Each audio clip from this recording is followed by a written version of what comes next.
ay rated SPG. Striktong patnubay at gabay ng magulang ang kailangan. Maaaring may masiselang tema, lengguwahe, karahasan, sexual, horror o droga na hindi angkop sa mga bata.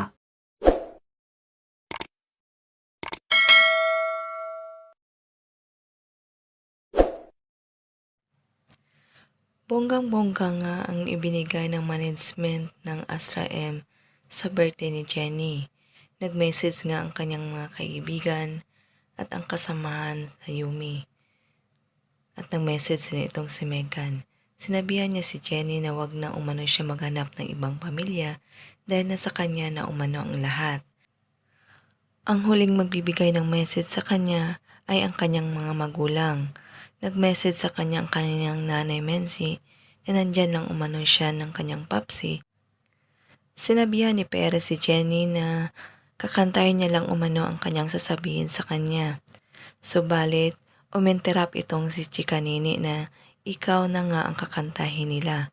Ayon naman kay Jenny, hindi umano iyon ang kanilang paboritong kanta ng kanyang tatay Perry.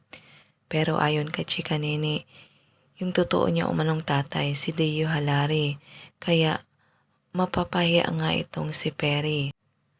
Aabangan natin ang susunod na mga kaganapan kung ano na kaya ang mangyayari ngayong nalaman na nga ng lahat na anak ni Deo Halari si Jenny. Ano naman kaya ang gagawin ni Perry? Kailan kaya babalik ng bansa sina Dara at Amelia? Lahat ng yan ay ating aabangan mamaya. Maraming salamat po sa inyong panonood. God bless.